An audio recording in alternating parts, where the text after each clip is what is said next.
Well, g'day everyone and welcome back to the channel. On this week's episode, we're leaving Litchfield behind and we're heading south towards Alice Springs. We're going to do a little bit of a difference, aren't we, Al? We are. We're going to do a little bit more free camping, I hope. We certainly are. We saw plenty of good free camps on our way up the Stuart Highway, so we decided that we're going to spend the next 6 or 7 days working our way down towards Alice, but we're going to kick it all off today at Adelaide River. So once you go and get yourself a cold drink, get your feet up for the next 20 minutes or so, come and join Ali and I for the adventure.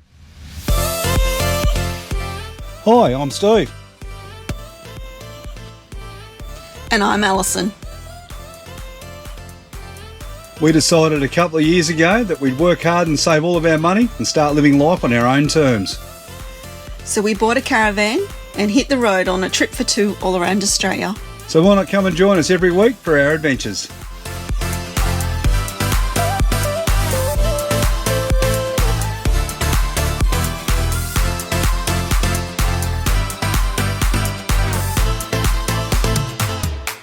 Just made the stop at the Adelaide Cemetery on our way down to our overnight camping location. What a fantastic place. It was really interesting and I'm really glad that we made the stop, to be honest. Yeah, I definitely recommend if you are coming through Adelaide River, just spend a half an hour, just come down here. It's easy to get your van down or your car or whatever you want. You can park down here in the shade. It's a short walk over to the cemetery. Really, really well worth it though, isn't it? Definitely. I'd definitely do it. Yeah, I'll cut in some pictures while we're talking, but I'm not 100% sure, but I'd be reasonably certain that a lot of the people that are in the cemetery here were definitely killed during the bombings of Darwin. Yes. There's a lot of civilians here that were killed, particularly the post office, and you'll notice if you do walk through, a lot of people killed on the very first day of the bombings of Darwin on the 19th of February 1942. And something that we don't hear a lot of, not when we go to Anzac Day services and stuff, but the contribution of the Merchant Navy, and there's so many Merchant Navy sailors or service personnel that are in that cemetery. You'll definitely learn a lot about Australian involvement through Darwin in this area. So definitely. It's very good. Yeah, and they even speak about, because there's an interactive, not interactive, but there's a video that you can watch in the information area, which is first-hand accounts by people who were here. Yes. And that was really, really interesting, because when you hear those first-hand accounts or those eyewitness reports, they certainly have a lot more credence in them than some of the stories that we hear. But just like the Merchant Navymen, they were actually targeted on that day, weren't they?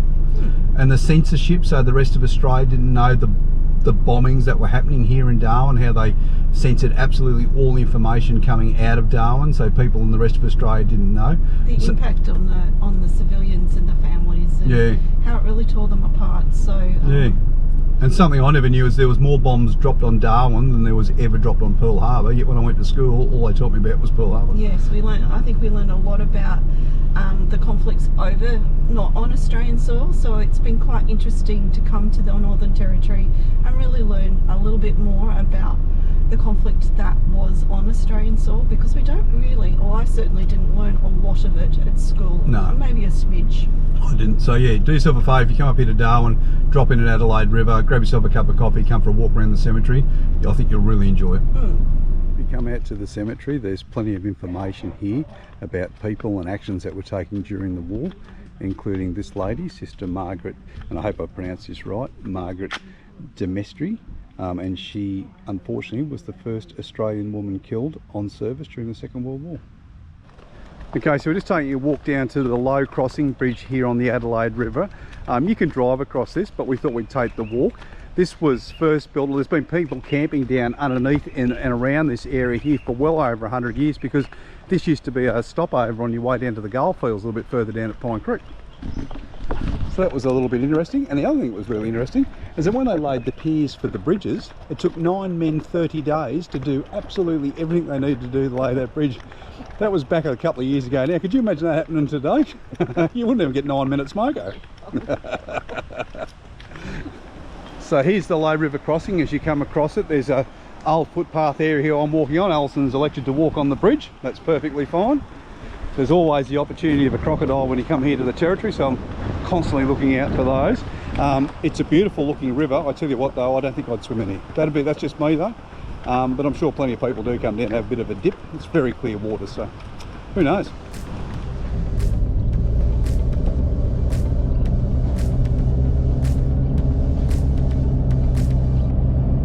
Okay, so this week we're kicking off the adventure at the Pussycat Flats campground, which is an old race course. It is. Here in the Northern Territory, and we haven't seen it yet, but apparently it's also home of a 9-hole golf course. Not 100% sure. Anyway, we're just about to pull in now, and in a second I'll get Alison to turn the camera around and I'll give you a bit of a look. But just to let you know right at the start, you can get power and water here. I think it's for a powered side, if you want one, it's about $30 a night, but if you're unpowered, it was $15 for us, the both of us. Yes. So $15 a night. Unpowered, but you can fill up with water while you're here, and that's exactly what we did. And we just picked a spot down the back. We'll show you that soon. So just flick the camera around now. This is your drive in. Look, it's nothing flash, but if you're coming for flash in the Northern Territory, you're going to have to really hunt for it, because it's not.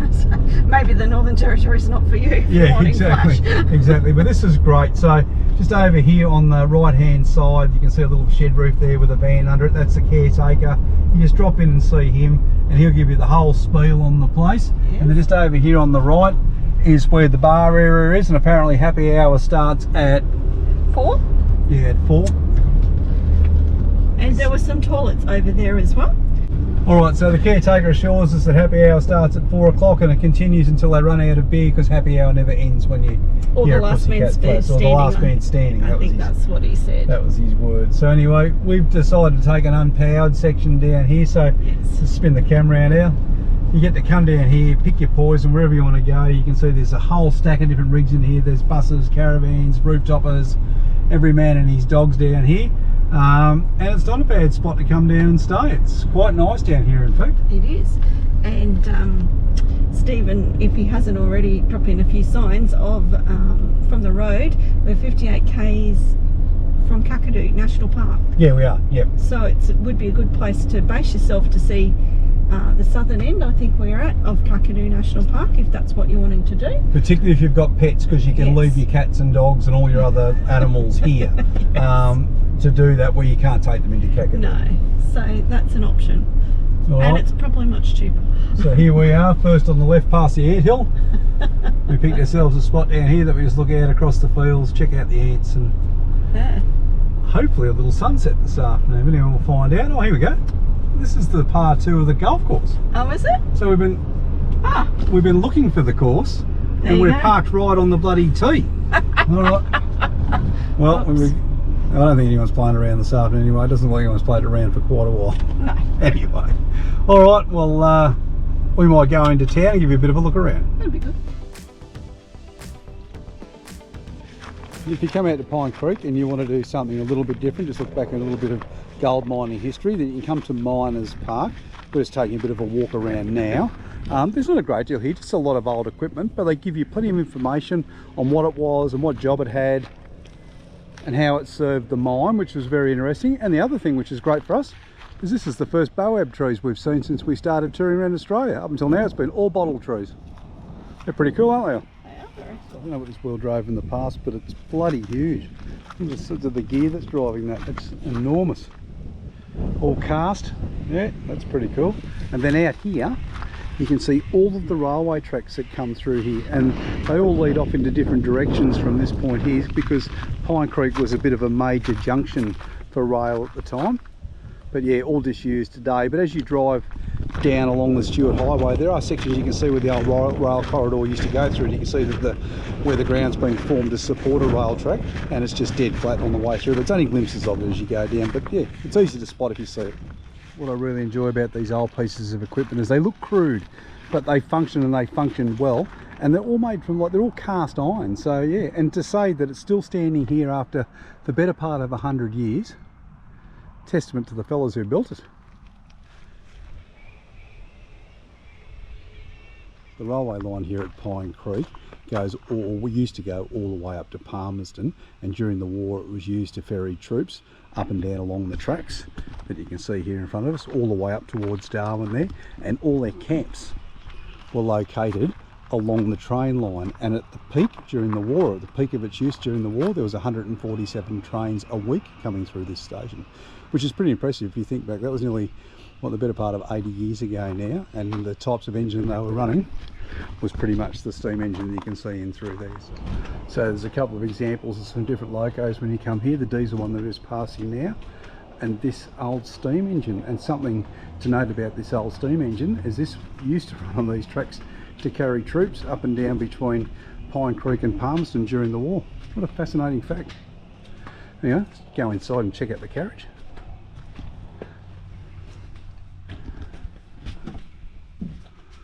There you go. I'm not sure what class this one is, but it looks pretty comfortable. I think they call this one here with all the timber and stuff, and all it used to be coal back in the day. I think it was the tender. And then in the front there we've got the logo. So I'm just looking at the railway track as we go along here, and they're all cast iron sleepers, I think they're cast iron. But what I have noticed is these are identical to some of the fences that are made around the local area, and there's a huge pile of them sitting a little bit further down the road, so I'm sure people just come and take what they need and reuse it, but there's nothing wrong with that.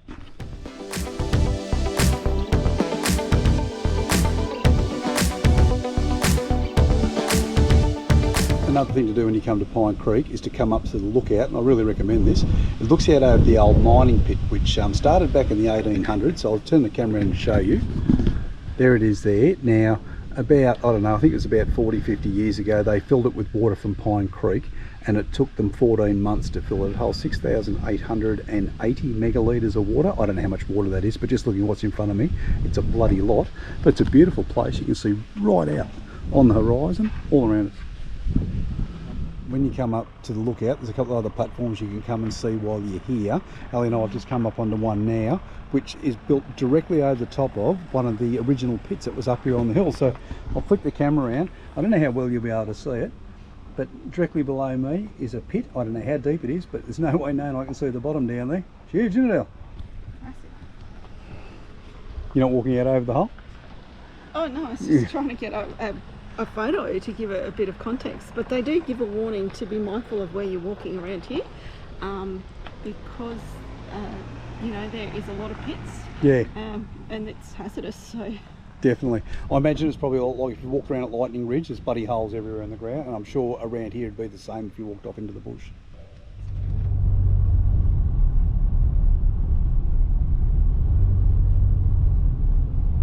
Couple of nice parks in town if you come in. You can also get petrol. There's a few van parks about, and there's the Lazy Lizard Hotel where you can go and stay there at the back and get yourself a feed. So yeah, it's quite a nice little place to come in and visit. It is. An old building here, check that out. It is. It's historic. Bakery in 1889. It's good when they pop in this information boards next to some of the historic sites. It is, otherwise they're just meaningless buildings. Yes. So just going to go around the corner here and we'll show you the Lazy Lizard. We're going to go over to the happy hour, which apparently continues to be happy until the beer runs out where we're staying. But yeah, you can come and stay here, you can run your van or your camper out the back there. Oh yes. There's also a friendly grocer in here as well. Yeah. There you go.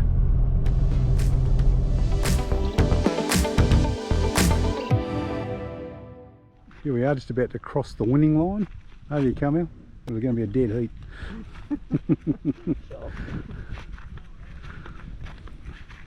Located right in the middle of the racetrack is an old rodeo ground. I'd say it's rodeo or maybe used for camp draft, but probably more rodeo just based on the chutes you can see on the other side over there. And there's also still some old seating around, and just here at the side is the par 4 fourth hole.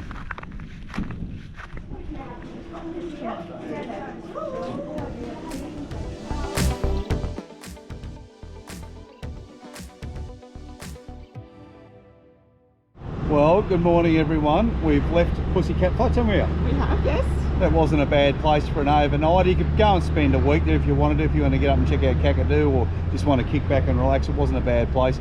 And I've got to say, the happy hour in the bar was quite pleasant, wasn't it? It was. You enjoyed yourself? Yeah, it was. Just sit back and have a couple of quiet beers. It's very relaxing just to sit there and look over across the old racetrack and the anthills and just enjoy a bit of conversation with some other fellow campers. But we've moved our way down to Catherine this morning, and our plan over the next 5 to 6 days is to work our way down to Alice Springs, which is about 1,250 odd k's away. But we're going to stop a lot of free camps. We thought we'd take you along on the journey for that. But here in Catherine, we're just topping up with fuel at the moment. All the admin tasks. Yeah, fuel, yeah. water. It's our last groceries. Woolies till we get down to Alice, so we'll go and do that. But before we do any of that, we're going to head down to the thermal pool and go for a bit of a swim.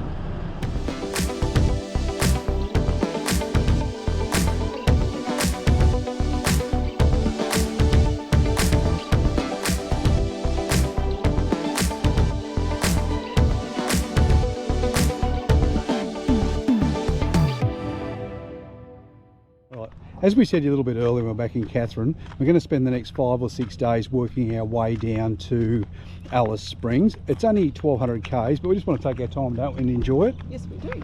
We don't see a lot of people stop a lot along the Stuart Highway. There's so many camping spots that you can stay at, and we're in a good one right now. And I'll turn around and show you that very, very soon. But today we went into Katherine because it's one of those, excuse the road train, we are at a road stop.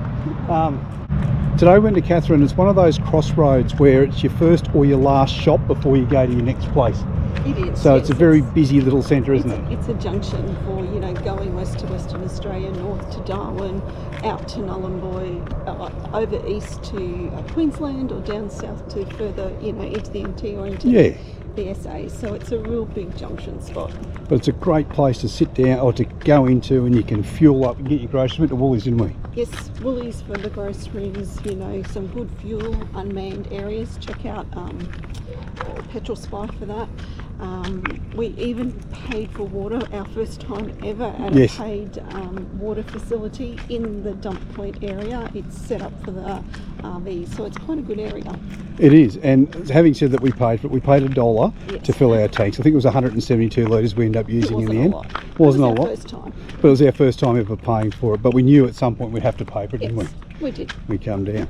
So anyway, we've come down from Katherine, probably about 100 k's or so. No, it's only about 50 k's, isn't it? It's 50. About 50 to a place called Kings River roadside stop, and this is it here.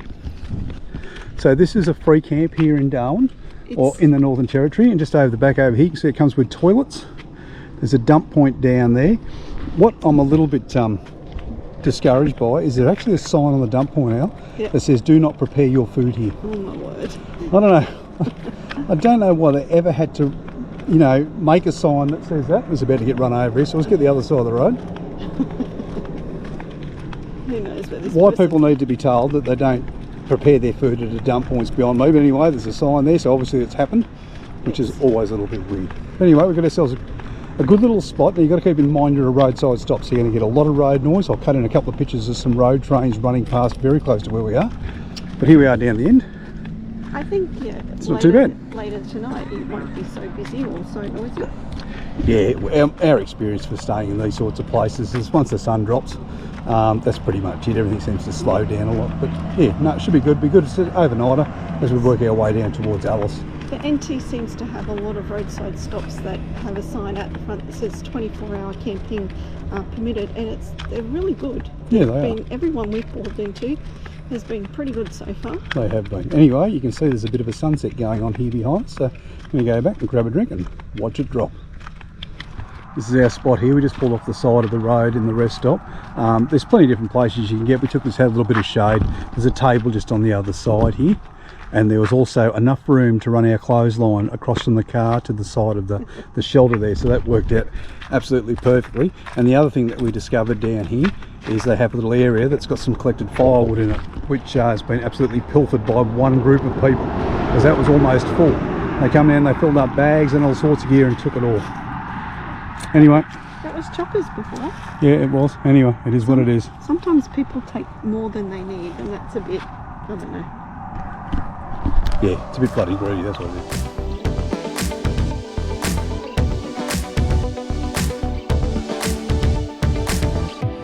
Well, good morning. We spent our night last night at the Kings River rest area, just on the side of the road here, a little bit south of Katherine. Wasn't too bad. Look, it was noisy up till about 9 o'clock. You do get a lot of road trains. There's a van going past right now, so you hear the sort of noise that you get. But when you stay on the side of the road, you sort of expect that, so we just deal with it. But as I said, it all died down by about 9 o'clock, and by about 5 o'clock this morning it was starting to ramp up again. It was getting organised to get going again today, and we were going to punch about 200k south, but then we thought, hang on, the weather's getting colder, because we've come down about 300k from Darwin now, and that's the first thing we noticed this morning. It's a little bit cooler. So we're going to stop at Manara, which is about half an hour on the way down the road or on our journey this morning, and go for a swim in the thermal pools up at the homestead, just because we can park the caravan there and it's easy to get in and out of. We can after that have a shower, get changed, and then head on for the day. And then from there we're going to head down to a place called Gory airstrip, which is probably only about another hour or so past Manara, but it's an old World War II strip and it's also a free camp on the way down to Alice Springs.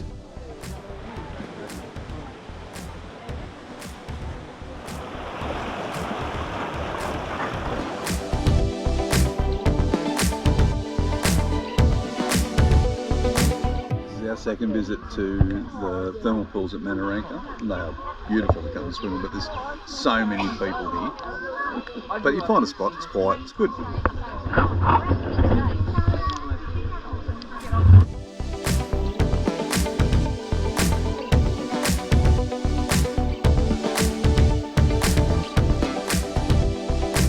Well, that's it. We've had our swim now at Manara thermal pools on our way back out of Darwin, or on our way south. It's probably going to be the last time that we stop here for maybe 12 to 18 months until we're coming out of Western Australia next time, isn't it? Most likely. Yeah, that'll be the next time that we're in these regions. So we thought, well, might as well take the opportunity and go for a swim. I'll tell you what, it's well worth it. If you come out here to the homestead, there's plenty of parking out here for caravans or your rig, and it's a simple walk down to the hot pools. And you can go for a bit of a swim down there. They do get a little bit full, don't they? Like, there's a few people get down there because it's very, very popular. But the good thing about this one is when you've got your van on, you can actually park, whereas when you go down to Bitter Springs, it can be very, very hard to find a spot to get your car and your van in. Yes. There is some van parking down there, but it's very, very limited. So we thought this would be the best place to do it. So we're going to go into Manara now. We're going to top off with some fuel to make sure that we can get down to Tennant Creek in about 3 or 4 days' time. Yeah, and then we'll find our overnight camping spot.